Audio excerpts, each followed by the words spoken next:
Okay, so the nature of my presentation is evaluating, or rather, modeling the epigenetic mechanisms in infant temperament when taking into consideration maternal prenatal stress. And I did this using a fifth order adaptive modeling system. So just for some background information, we've seen in past literature that there is a very strong association between maternal anxiety and infant temperament, specifically negative affectivity in infant temperament. There's been several psychological and physiological mechanisms that have been proposed to explain this association. And one example of negative reactivity is early crying. And this is important because later on in the presentation, I'll be using crying as part of my scenarios. As I said before, there's been a lot of psychological and physiological mechanisms to describe this association. One such mechanism is fetal programming of the HPA axis. And this has been proposed through the Doe-Head theory, or the developmental origins of disease theory. So this is basically saying that during the fetal's life, the HPA axis, or the hypothalamic pituitary adrenal axis, which is a stress response system, will be under construction, and therefore will be susceptible to prenatal programming influences. So anything that the mom experiences would also be affected by the child as well. On the other hand, we also see that the mom's HPA axis is being affected during pregnancy as well.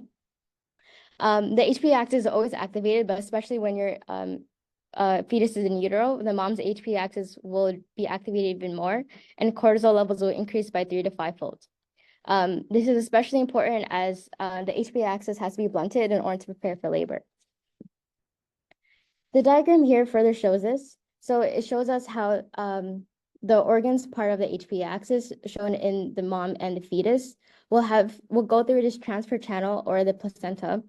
And one hormone that's really important in the placenta is the corticotropin releasing hormone. This hormone is present in the mom, the placenta, and the fetus as well, and it's produced by the placenta initially when the mom releases more cortisol levels. So here we see the direct influence from the mom to the child.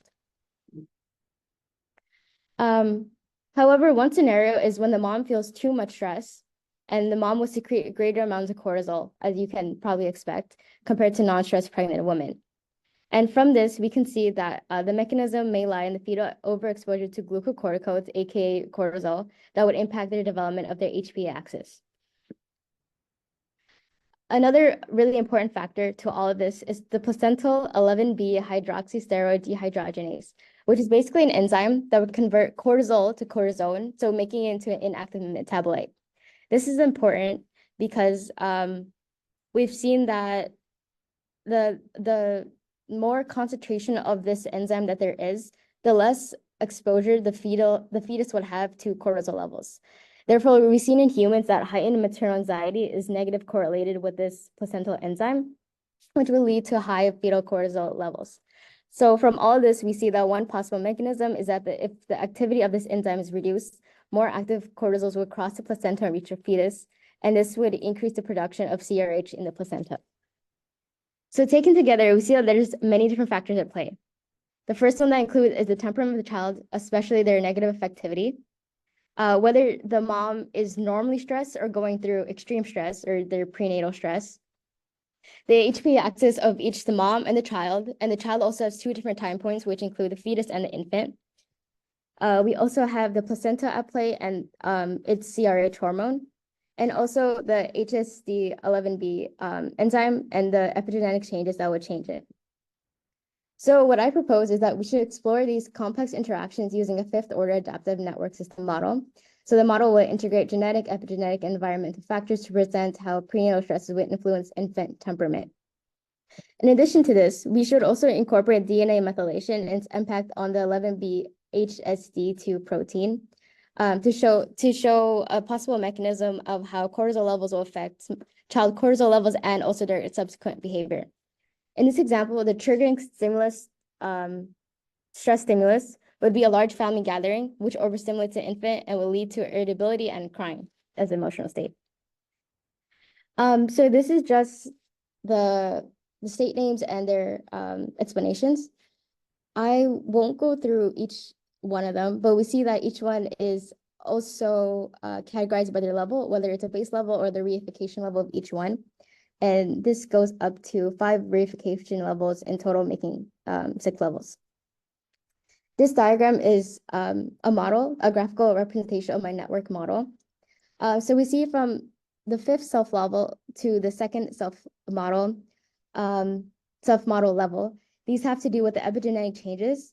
So it goes from the epigenetic context that affects the W states, which go from the gene expression of the HSD11B2 DNA, which then goes to the mRNA translation, and finally to the enzyme production. Furthermore, I would want to focus on the first self-model and the base level, which integrates infant temperament and the maternal fetal stereogenic unit that you saw before. Other things I want to emphasize is first, the activation of the HPA axis, which is activated both during pregnancy, but it's exacerbated even more during prenatal maternal stress. So therefore, in my model, you'll see a heavier weight from PNMS to maternal HPA axis compared to pregnancy to the HPA axis. I also want to focus on the bidirectional relationship between child cortisol levels and their emotional state. So their child cortisol levels and whether they cry or not. And lastly, the emotional regulation process was modeled by the professor's original one that we saw in class. Okay. These are just the matrices. I also won't really go through all of these in detail, but I do want to focus on the connection weights, where these have both the adaptive and the values. So the orange values show the adaptive connection weights, and these are the W's that are being created in the W states that are being created in my model. And again, these just have the rest of the matrices. Okay, so now we go to the stimulation. Yeah, so during the stimulation, there's 3 different time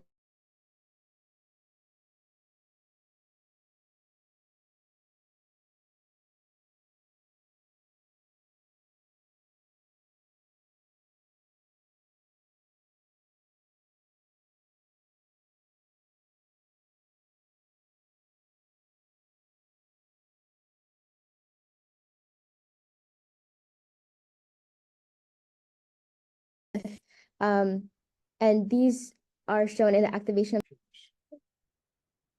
Okay, cool. This is further summarizes the findings that I found. So first, during the prenatal period, we had the context, which starts right after the simulation begins. We had the fetus activation of the HPA axis seen in the first reification level and the child cortisol level at the base level. The prenatal maternal stress, after it was activated, the W states increased as I said before in order to trigger the stress response. The stress response was shown by the maternal HPA and the placental CRH. The methylation process was shown from the 5th order model down to the 2nd to reduce the gene expression. And finally, the impact of all of that was that having reduced levels of that enzyme will lead to decreased mRNA and enzyme levels, exposing the fetus to more maternal cortisol and causing dysregulation postnatally. Again, the 2nd time period is the postnatal period, where you see the downregulation of the HPA axis as the mom has been through labor already and doesn't need an activated HPA axis anymore.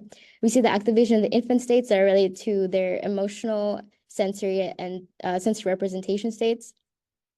We also see the stress triggering response, which is the family gathering in my scenario, which would cause it to increase in their initially their emotional state, then the control state, then the feeling state, and their cortisol levels.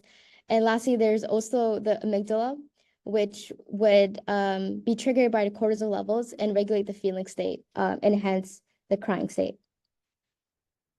Okay, so taken together, my predictions were shown in my model. However, there are a few limitations that I didn't want to point out. So the first one is that this was incomplete genetic exploration, as even though I looked at the methylation of one specific gene, there's a lot of other genes, such as the NR3C1 specifically that I would want to look at, because this has to do with the glucocorticoid receptors, so the GRs, and that would also make a more complete picture of genetic influences on stress and temperament. There's also both the variety and the timing of PNMS. I looked at prenatal maternal stress as a very subjective way, as most of the literature does, as they measure PNMS using questionnaires. However, it'd be really interesting to look at more objective stressors, or whether they're physical or emotional. Also, the timing of maternal stress is pretty important. I was very vague with it, and I just put it during a time period of pregnancy, period of pregnancy. However, we've also seen that during different trimesters, the influence of prenatal stress on infant temperament would be different. And lastly, there's always the complexity in modeling developmental origins. Most of this is based on empirical literature, but a lot of psych and bio research relies heavily on correlational research. So it would be really hard to make a definitive causal pathway. One way to go against this is if the Granger causality would provide a method to infer causality from time series data, like the ones that I used here. And yeah, that was it.